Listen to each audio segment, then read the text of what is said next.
जय श्री कृष्णा। आज हम सुनेंगे इंद्र एकादशी व्रत कथा। पितर पक्ष में आने वाली इंद्र एकादशी का व्रत कब है, पूजा व पारण का शुभ मुहूर्त, इस दिन क्या करें और क्या नहीं। प्रत्येक साल आश्विन माह के कृष्ण पक्ष की एकादशी को इंद्र एकादशी व्रत रखा जाता है। एकादशी का व्रत भगवान विष्णु को समर्पित है। इंद्र एकादशी पितर पक्ष में पड़ने के कारण शुभ मानी जाती है। मान्यता है कि इंद्र एकादशी व्रत के प्रभाव से 88,000 ब्राह्मणों को भोजन कराने का पुण्य और 7 पीढ़ियों तक के पितरों की तृप्ति प्राप्ति होती है। आइए जानते हैं इस साल 2025 में इंद्र एकादशी व्रत की तिथि, पूजा व पारण का शुभ मुहूर्त, पूजा विधि और इस दिन क्या करें क्या नहीं। इंद्र एकादशी का व्रत शुभ मुहूर्त 2025 में इंद्र एकादशी का व्रत 17 सितंबर को रखा जाएगा। एकादशी तिथि प्रारंभ होगी 17 सितंबर प्रातः काल 12:21। एकादशी तिथि समाप्त होगी 17 सितंबर रात्रि 11:40 पर और बौद्ध मुहूर्त होगा सायंकाल 6:24 से सायंकाल 6:47 का पारण का समय होगा। 18 सितंबर का प्रातः काल पारण का समय होगा 6:07 से प्रातः काल 8:34 द्वादशी समाप्त का समय होगा। रात्रि 11:24 पर इंद्र एकादशी पूजा विधि शास्त्रों के अनुसार एकादशी की सुबह स्नान के बाद सूर्य को जल अर्पित करें व व्रत का संकल्प ले। पूजा स्थल पर भगवान विष्णु की प्रतिमा स्थापित कर प्रतिमा के सामने दीप जलाए। अब फूल, फल, तिल, दूध, पंचामृत व तुलसी अर्पित करें। विष्णु सहस्त्र नाम का पाठ अर्पित करें। इसके बाद व्रत कथा पढ़कर आरती करें। अगले दिन द्वादशी की सुबह व्रत का पारण कर ब्राह्मणों को दान दक्षिणा देकर विदा करें। इंद्र एकादशी क्या करें और क्या नहीं। पितर पक्ष की एकादशी के दिन प्रातः स्नान कर सूर्य देव को जल अर्घ देकर तर्पण करना चाहिए। शास्त्रों के अनुसार एकादशी के दिन चावल, तामसिक भोजन, मसूर की दाल का सेवन नहीं करना चाहिए। इस दिन तुलसी तोड़ना वर्जित होता है। पूजा में इस्तेमाल करने के लिए एक दिन पहले ही तुलसी की पत्ती तोड़कर रख लेनी चाहिए। पितर पक्ष की एकादशी के दिन दक्षिण दिशा में दीपक जलाना शुभ होता है। एकादशी के दिन पीपल के पेड़ में जल दूध अर्पित कर सरसों के तेल का दीपक जलाने से पितर प्रसन्न होते हैं। अब हम सुनेंगे एकादशी व्रत कथा। भगवान श्री कृष्ण ने कहा, हे युधिष्ठिर, इंद्र एकादशी पापों को नष्ट करने वाली तथा पितरों को अधोगति से मुक्ति दिलाने वाली है। प्राचीन समय की बात है, सतयुग में महेशमती नामक नगर में एक प्रतापी राजा इंद्रसेन राज्य करता था। वह प्रजा का उत्तम प्रकार से पालन करता था। राजा का यश सब ओर फैल चुका था। राजा पुत्र पौत्र और धन धान्य से संपन्न था। वह विष्णु भगवान का परम भक्त भी था।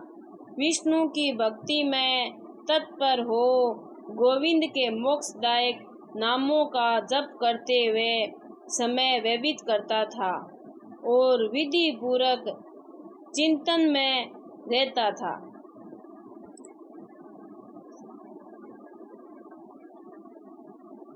एक दिन जब राजा अपनी सभा में बैठा था तो आकाश मार्ग से महर्षि नारद पधारे। राजा और सभासद नारद जी को देखकर हाथ जोड़कर खड़े हो गए। विधि पूर्वक उच्च आसन व अर्घ दिया तथा पूजा की। तब आसन पर बैठकर मुनि ने राजा से पूछा, हे राजन, आपके राज्य के सातों अंग कुशल पूर्वक तो है, तुम्हारी बुद्धि धर्म में और तुम्हारा मन विष्णु भक्ति में तो रहता है। देवर्षि नारद की ऐसी बात सुनकर राजा ने कहा, हे महर्षि, आपकी कृपा से मेरे राज्य में सब कुशल है तथा मेरे यहाँ यज्ञ आदि कर्म हो रहे हैं। हे देव, अब आपकी क्या आज्ञा है? आप कृपा कर अपने आगमन का कारण कहिए। तब नारद ऋषि ने कहा, राजन, आप मेरे वचनों को ध्यान से सुनो। मेरी बात आश्चर्य में डालने वाली है। मैं ब्रह्मलोक से यमलोक को गया था। उसी यमराज की नगरी में मैंने महान ज्ञानी, ध्यानी और धर्मात्मा तुम्हारे पिता को यमराज की सभा में देखा था। मेरा मन दुखी हो गया। मैंने यमपुरी में तुम्हारे पिता के आने का कारण पूछा। मुझे बताया गया कि एकादशी का व्रत भंग होने के कारण तुम्हारे पिता यमलोक गए। तभी तुम्हारे पिता ने एक संदेशा दिया। वह मैं तुमसे कहता हूँ। तुम्हारे पिता ने कहा कि पूर्व जन्म में व्रत विघ्न हो जाने के कारण वह यमराजपुरी में रह रहे हैं।